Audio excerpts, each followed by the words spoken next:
삶이 그대를 속일지라도 슬퍼하거나 노하지 말라. 슬픔의 날을 참고 견디면 즐거운 날이 오고야 말리니.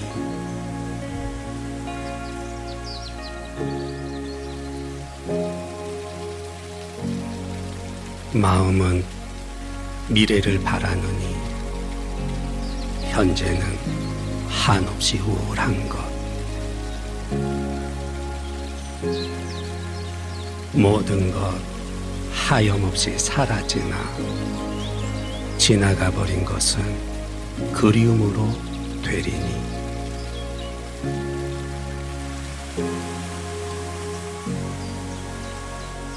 삶이 그대를 속일지라도 노하거나 서러워하지 말라.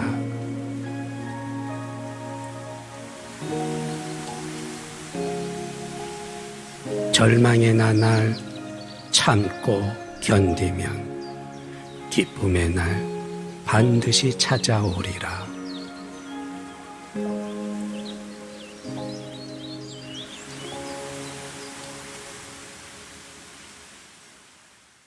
여러분, 아마 이 푸시킨의 삶이라는 이 시를 마음속에 다 이렇게 되뇌었던 그런 시간들이 있을 것 같아요. 저도 어린 시절에 제가 살던 그 시골 집 그 벽에 큰 액자로 이렇게 푸시킨의 삶 이렇게 늘 적혀 있었어요. 저는 영문도 모르고 그 시를 이렇게 암송하곤 했던 그때 기억이 납니다. 삶이 그대를 속일지라도 슬퍼하거나 노하지 말라.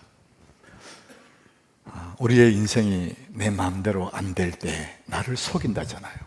내 뜻대로 안 될 때 그때가 있다 할지라도 잘 견디고 잘 참아라. 모든 것은 순간이다. 그리고 지난 날을 그리워하느니라. 너무 멋진 푸시킨이라는 러시아의 시인이죠. 여러분, 우리가 이 시를 가만히 묵상해 보면은 핵심이 한 가지예요. 오늘이라는 이 날 힘들고 어렵지만 지나고 나면 그리운 날이 된다. 그러니까 잘 참고 오늘이라는 이 날을 잘 살아라. 그런 얘기 합니다. 여러분, 오늘 하루 잘 산다는 거 이게 복이죠. 근데 여러분, 어떻게 사는 것이 오늘 잘 사는 걸까요? 여러분 모두가 다 오늘 잘 살기를 원할 거예요. 그럼 어떤 삶이 오늘을 잘 사는 거냐? 박 버포드라는 사람이 쓴 하프타임, 이 책이 이제 1권, 2권 이렇게 있는데 그 하프타임에 우리 인생을 두 배로 이제 이렇게 소개를 하더라고요. 넓은 광명한 바다 위에 배가 두 척 이렇게 딱 떠 있어요. 이 두 배가 이제 막 힘겹게 빠르게 항해를 하고 있는데 한 배는 항해하고 있고 하나는 표류하고 있다. 이렇게 썼어요. 겉으로 볼 때는 두 개 다 똑같은 건데 어떤 배가 항해하고 있는지 어떤 배가 표류하고 있는지 무엇으로 그것을 나눌 수 있느냐. 이 배가 도착할 항구를 향해 가고 있다면, 목적지 항구가 있다면 그 배는 열심히 항해하고 있는 중이고, 목적지가 없다면, 도착할 항구가 없다면 열심히 움직이지만은 그 배는 표류하고 있다. 이런 얘기를 하더라고요. 여러분, 우리 인생이 꼭 그와 같습니다. 여러분들이 열심히 산다고, 막 땀 흘리고 열심히 한다고 해서 다 항해하는 것은 아니라는 거예요. 삶의 이유, 삶의 목적이 없이는 아무리 노력해도 그 인생은 표류하는 인생, 방황하는 인생이다. 이제 그렇게 보는 것이죠. 여러분은, 당신은 무엇을 위해 사는가? 오늘 우리 하나님 말씀 앞에 진지하게 자기 자신 한번 돌아보십시오. 나는 무엇을 위해 살고 있지? 내 인생은 정말 항해를 하고 있는가? 아니면 방황하고 있는 인생인가? 여러분 한번 생각해 보십시오. 성공적인 사람에게는 목표와 목적이 분명히 있다는 거예요. 그러나 보편적인 사람들, 실패하는 그런 사람들에게는 마음에 소원만 있을 뿐이에요. 모든 사람들이 소원이 있어요. 많은 재물을 가졌으면 좋겠다. 돈을 많이 벌었으면 좋겠다. 그런 소원은 있지만은 목적이 없어요. 내가 왜 사는지 삶의 이유를 모른단 말이죠. 그래서 우리 인생에 있어서 도착할 항구, 목적지, 이건 너무나 중요하죠. 우리가 내 삶의 인생의 목적이 분명하다면은 많은 것들을 이길 수가 있대요. 알코올 중독이나 약물 남용, 게으름, 더 자려고 하는 그런 과다 수면, 이런 삶의 질병들에서 벗어날 수 있는 그 길이 뭐냐? 우리 인생의 목적을 갖는 거라는 거예요. 삶의 방향이 분명하면 이것들을 다 이길 수 있다는 것이죠. 우리는 아이가 학교에 들어가면 그때부터 얘가 커서 뭐가 될 거냐? 부모는 굉장히 관심이 많아요. 그 초등학교를 가고 중학교를 가고 고등학교, 대학을 나와서 그 오직 목표가 뭐냐? 좋은 직업을 갖는 거. 근데 어떤 직업을 가질 것인가? 그래서 그 직업을 위해서 열심히 공부도 하고 애를 쓰지 않습니까? 오로지 좋은 직업 갖는 거, 여기를 우리가 몰두하고 있습니다. 여러분, 직업을 갖는 거, 좋은 직업 갖는 거 참 좋은 일이죠. 근데 우리가 그보다도 더 중요하고 더 우선순위에 있는 것이 있습니다.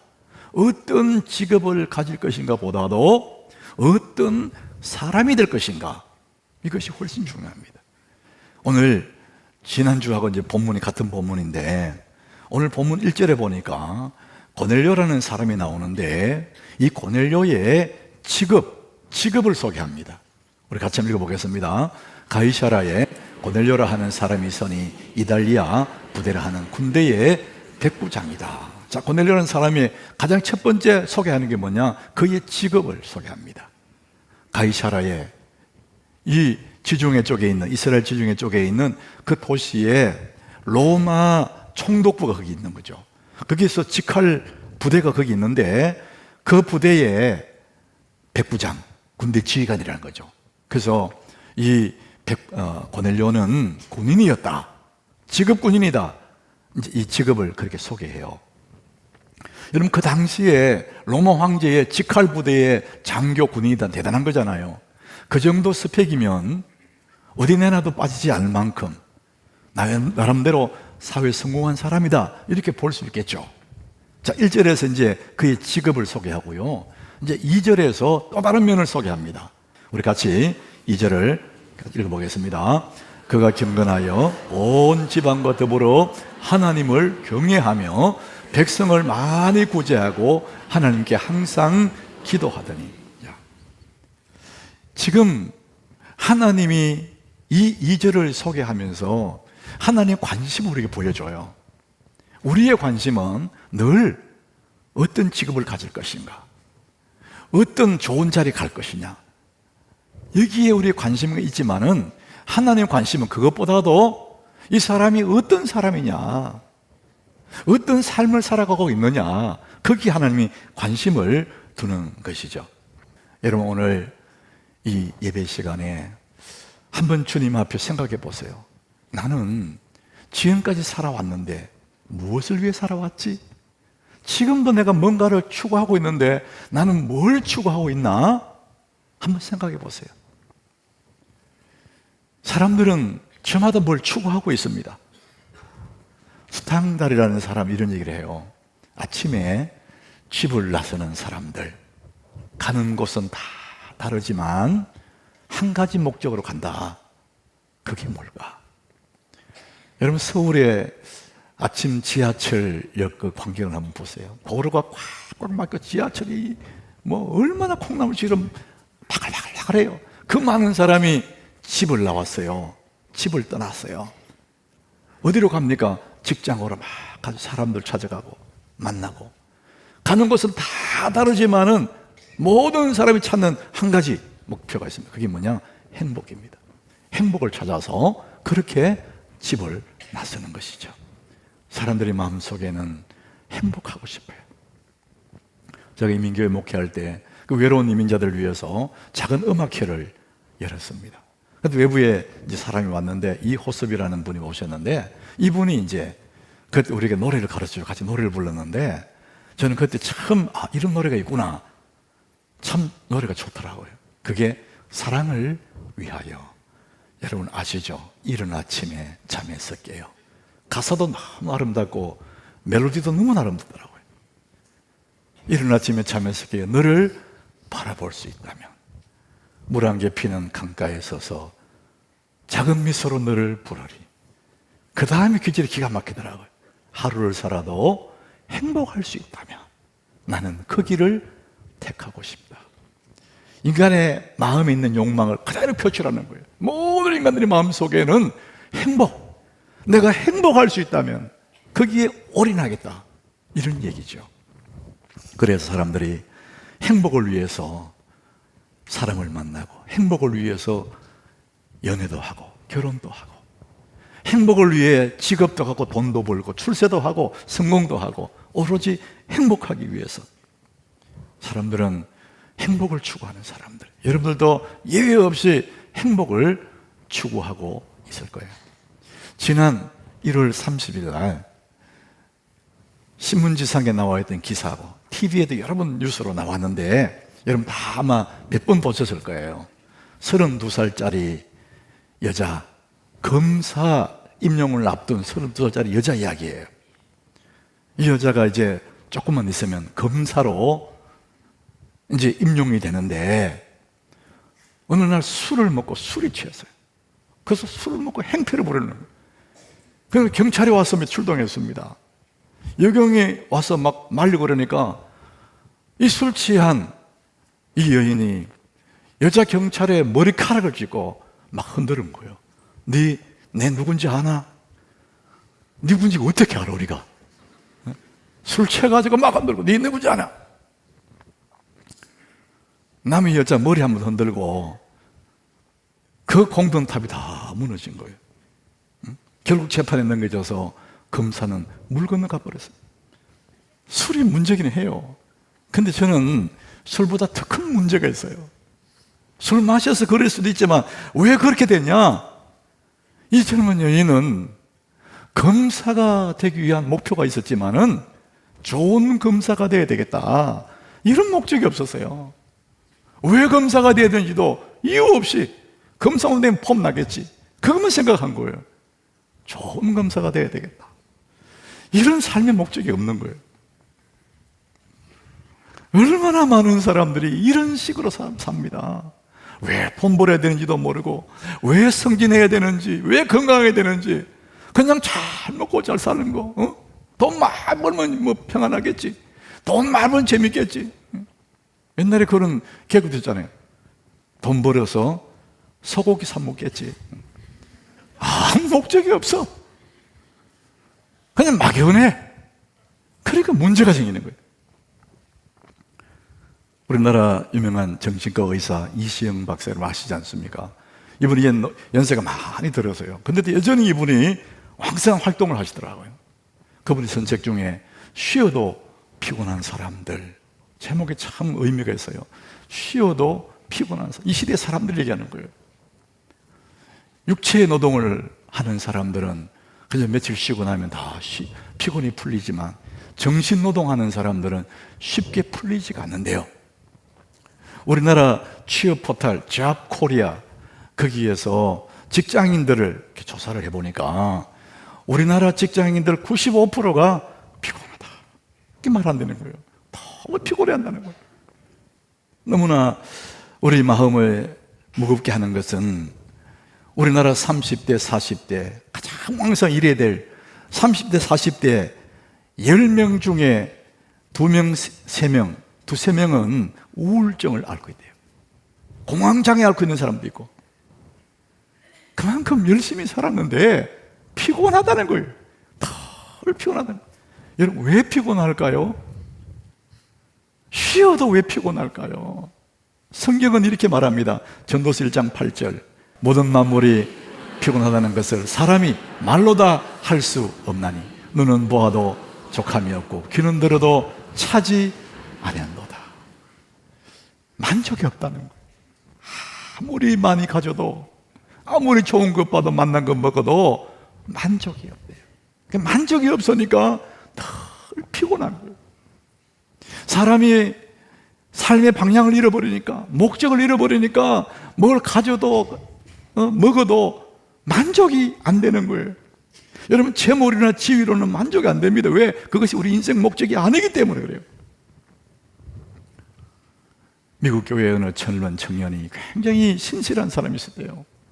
여러분, 젊은 청년이 신실하다 그러면 참 좋잖아요. 목사님이 늘 마음에 대견하다 이렇게 생각하고 있었는데, 그 청년은 어느 날 사업장을 열었습니다. 목사님이 가서 그 사업장, 청년의 사업장을 축복해주고 기도해줬어요. 그 청년은 성실하게 잘 사업을 일구어서 점점 사업이 번창해져서 나중에 2개, 3개 막 번창해졌어요. 그러다 보니까 바빠지고 일이 많아져요. 그러니까 교회를 1번 빠지고 2번 빠지고 자꾸 예배에 빠지기 시작했어요. 음해졌어요. 목사님 보니까 그 청년이 잘 안 보여요. 어느 날 그 청년을 만나서 물어봤어요. 자네 왜 요즘 교회 뜸하냐? 아이고 목사님, 사업이 너무 잘 돼가지고 내가 너무 바쁩니다. 청년이 일어 앉아. 목사님이 기도했습니다. 하나님, 이 청년의 사업장이 망하게 해주십시오. 여러분, 그 목사님은 얼마나 대단합니까? 저는 그런 기도 못합니다. 여러분, 예배를 못 드릴 만큼, 하나님과 관계가 멀어질 만큼 바쁜 그것은 복이 아니에요. 사업이 10개가 되고 수십조를 벌어들인다 할지라도 그것 때문에 하나님과 관계가 멀어졌다, 그건 복이 아닙니다.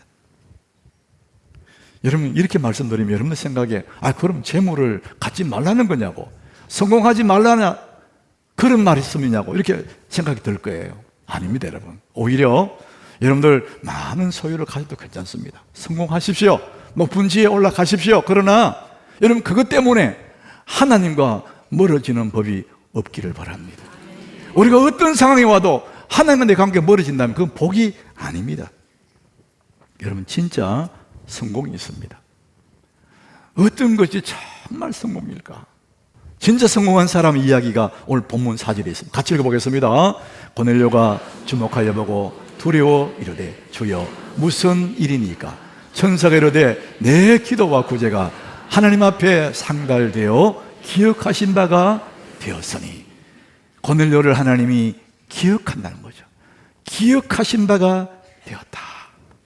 여러분, 하나님이 알아준다는 거예요. 하나님이 인정해 주신다는 거예요. 여러분, 하나님이 기억해 주시고 하나님이 알아주면 이게 최고의 성공입니다. 여러분, 하나님이 기뻐하시고 하나님 마음에 흡족해 하시고 하나님이 알아준다, 이것보다 더 좋은 성공이 어디 있습니까? 여러분, 열심히 일했는데 하나님 몰라준다, 너무 속상한 거잖아요. 나는 나름대로 열심히 살았는데 하나님 인정해 주지 않았다, 그건 너무 슬픈 거죠. 예수님이 그 말씀 하셨어요. 마태복음 7장 23절. 그때에 내가 그들에게 밝히 말하되, 내가 너희를 도무지 알지 못하니 불법을 행하는 자들아 내게서 떠나가라 하니라. 이 말씀의 배경이 그래요.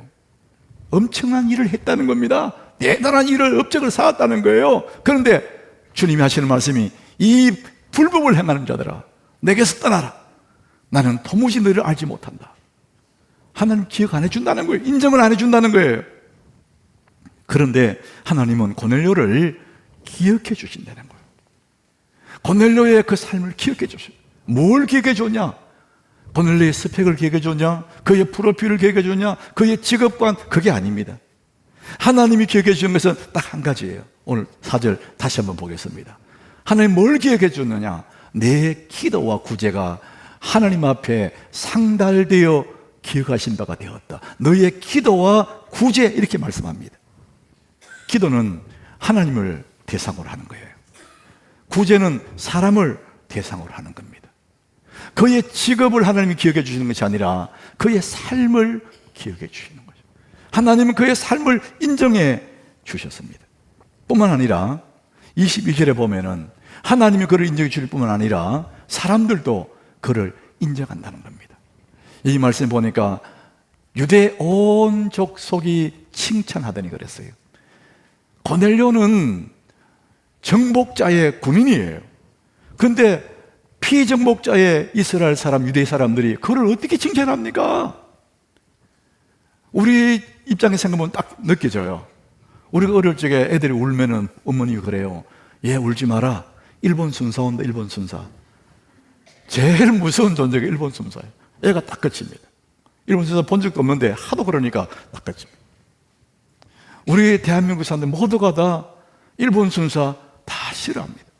다 그런 거예요. 유대 입장에서는 로마의 군인들 너무 싫은 거예요. 그런데 오늘 보니까 유대 온 족속이 고넬료를 칭찬한대요. 여러분, 그만하면 그는 성공한 사람 아닙니까? 하나님도 그를 기억해 주시죠. 이방민족 유대 그 사람들도 그 사람을 기억해 주고 칭찬해 준다는 거예요. 여러분, 하나님이 기억하시는 그 사람이 진짜 성공한 사람입니다. 사람들이 그를 칭찬해 줬다. 그 사람 진정으로 성공한 사람입니다. 코로나가 한창일 때 예배를 못 드려서 교회들이 참 어려워졌어요. 자, 그래서 그때 우리가 이 하남에 있는 교회 100교회에 100만 원씩 우리가 보냈어요. 2번을 보냈어요. 여러분들이 헌금해서 그걸 모아서 우리가 보냈어요. 그냥 아무도 모르게 조용히 송금하는 걸로 끝났어요. 근데 이걸 누가 알고 이제 언론사에서 인터뷰하자고 기독교 TV에서도 막 인터뷰 요청이 왔어요. 제가 거절했습니다. 치료하게 인터뷰를 요청하다. 절대 안 한다 그랬어요. 오른손에 하는 일, 왼손이 모르도록. 예수님 말씀처럼 하나님이 기억해 주시면 됐지 우리 안 합니다. 안 합니다 그랬어요. 사랑하는 여러분, 하나님이 기억해 주시면 그것으로 만족하시기 바랍니다. 그게 최고의 성공이에요. 여러분, 오늘 주보에 아마 강릉 산불 피해자 구호 헌금 봉투가 들어있을 거예요. 고넬료의 심정으로 그저 하나님 기억해 주실 만한 그런 일들을 여러분 하십시오. 하나님이 기억해 주시면 그것으로 족한 겁니다. 그게 최고의 성공이에요. 하나님은 고넬료의 직업을 기억해 주신 거 아니고 그의 스펙을 기억하신 것이 아니고 그의 삶의 내용, 하나님 앞에 기도하고 구제하던 그것을 하나님 기억해 주신다는 것이죠. 자, 우리 하나님이 기억해 주실 인생의 좋은 태도가 있습니다. 일생 동안 하나님의 기억 속에 머물 수 있는 우리 삶의 좋은 태도가 있습니다. 시편 116장 12절입니다. 우리 이런 태도를 가지면 좋을 것 같아요. 우리 같이 읽어보겠습니다. 내가 주신 모든 은혜를 내가 여호와께 무엇으로 보답할까? 하나님 앞에 받은 그 은혜가 너무나 크다는 거예요. 그래서 은혜의 빚진 자의 심정, 사랑의 빚진 자의 그 태도, 이런 태도를 가질 때 하나님은 너무너무 이 사람을 기억하시고 좋아하신다는 거죠. 우리는 갚을 길이 없어. 평생 갚아도 못 갚아. 예수 그리스도의 구속으로 말미암아 내가 하나님의 자녀가 되고 죽었던 내 인간이 살아나서 영생을 얻게 된 만 가지 은혜를 받아서 내게 주신 모든 은혜를 내가 여호와께 무엇으로 보답할까? 이 빚진 자의 태도를 갖는 이것을 하나님이 기억하신다는 것이죠. 여러분, 하나님께 빚을 졌어요. 내가 무엇으로 갚지? 하나님에 대한 그 반응, 그 좋은 반응이 있습니다. 한마디로 말하면 감사합니다. 하나님 감사합니다. 갚을 길은 없지만 그저 일단 감사는 해야 될 거 아니에요. 내가 은혜를 받았으니, 빚을 졌으니 참 고맙다고, 감사하다고. 골로새 3장 15절에 하나님 원하시는 삶의 태도가 있습니다. 우리 같이 읽어봅니다. 그리스도의 평강이 너희 마음을 주장하게 하라. 너희는 평강을 위하여 한 몸으로 부르심을 받았나니 너희는 또한 감사하는 자가 되라. 따라합시다. 너희는 감사하는 자가 되라. 하나님 원하시는 사람 모습은요, 감사하는 사람이에요. 여러분, 감사하는 그게 뭡니까? 하나님의 은혜에 대한 반응 아니에요, 반응. 내가 그 은혜를 갚을 길 없지만 주님 감사합니다. 하나님이 기억하실 만한 사람은 감사하는 사람이에요. 작은 일에도 감사하고 하나님의 은혜를 감사하는 거죠. 데살로니가 전서 5장 16절에는 18절에는 이렇게 말합니다. 같이 봅니다. 범사에 감사하라. 이것이 그리스도 예수 안에서 너희를 향하신 하나님의 뜻이니라. 모든 일에 감사하는 것이 하나님의 뜻이라는 거예요. 하나님 우리 감사하기를 원하고 그것이 하나님의 뜻이라는 겁니다. 우리는 갚을 길 없는 은혜의 빚진 자예요. 갚을 길 없는 사랑의 빚진 자예요. 그래도 우리 작은 마음 반응을 하는데 하나님 감사합니다, 이런 태도로 살아가는 것이죠. 하나님 그것을 기억하신다는 겁니다. 여러분, 주중에 제가 우리 성도의 기업에 신방을 다녀왔어요. 젊은 우리 집사님의 기업인데, 보통 우리 개업 예배에 가면은 이제 기도 제목을 이렇게 주잖아요. 그 보통 기도 제목이 이제 이 사업장이 잘 되기를 이제 그렇게 해야 되니까 그 기도 제목을 내요.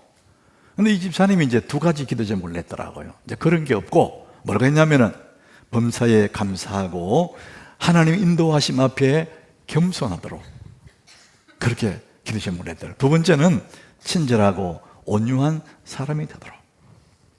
뭐 사업 잘 되는 건 그 다음 얘기고, 자기 자신은 늘 감사하면서 하나님 인도하심에 겸손하게 따르기를 원하고 온유한 사람, 겸손한 사람 되기 원합니다. 이게 기도의 제목이더라고요. 이게 멋진 삶의 태도를 가진 사람의 모습이에요. 하나님은 그 사업이 잘 되는 것을 기억하시는 것이 아니라 그 사람의 마음의 태도, 그것을 하나님이 기억하신다는 것이죠. 사랑하는 여러분, 우리는 각자의 내 가슴 깊은 곳에 하나님이 만들어 놓은 아주 비밀스러운 샘물이 하나씩 있습니다. 우물이 하나씩 있는 거죠. 이 우물에 물을 길러 올려서 그 물을 퍼올리면 내 인생이 푸르러지는 그런 비밀의 샘, 우물이 하나씩 가지고 있습니다. 여러분, 그 샘 이름, 그 우물 이름이 뭐냐? 감사합니다. 여러분, 감사하면 감사할수록 내 삶이 풍요로워집니다. 이것이 올라오면 올라올수록 내 삶이 더욱더 푸르러지고 풍요로워지는 것입니다. 인생에 감사가 얼마나 유익한지를 성경 우리에게 계속해서 알려주고 있습니다. 시편의 50장 23절에 보니까 이렇게 말씀합니다. 감사로 제사를 드리는 자가 나를 영화롭게 한다. 여러분, 감사의 제사, 예배잖아요. 이 예배도 하나님 은혜에 감사해서 감사로 예배를 드려요. 그러면 그것이 하나님 그렇게 기뻐한다는 거예요. 하나님의 영광을 받으신다는 거죠.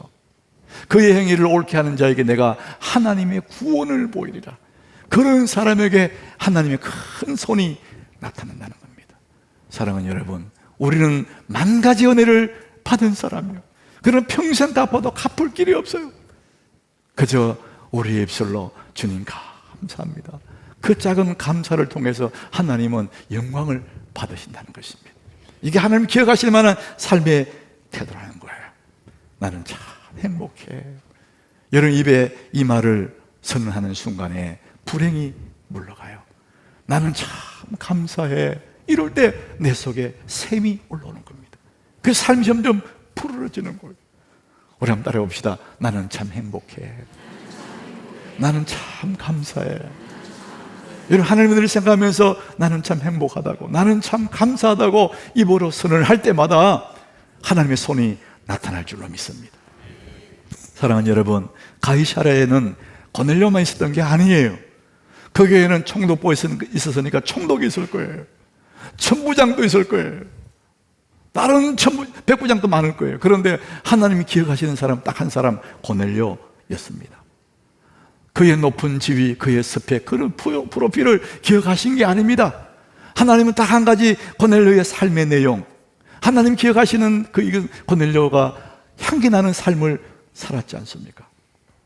여러분은 무엇을 위해 살고 있습니까? 여러분, 무엇을 추구하면서 사십니까? 은혜의 빚진 자, 은혜를 갚을 길 없지만 은혜 갚기 위해 사는 그 마음의 태도, 늘 감사하며 사는 것, 하나님 그걸 통해서 영광을 받으실 겁니다. 우리 마지막 시편 116장 12절 우리 같이 한번 읽겠습니다. 내게 주신 모든 은혜를 내가 여호와께 무엇으로 보답할까? 하나님이 기억해 주시는 사람, 여러분 그 복을 누리시기를 축복합니다.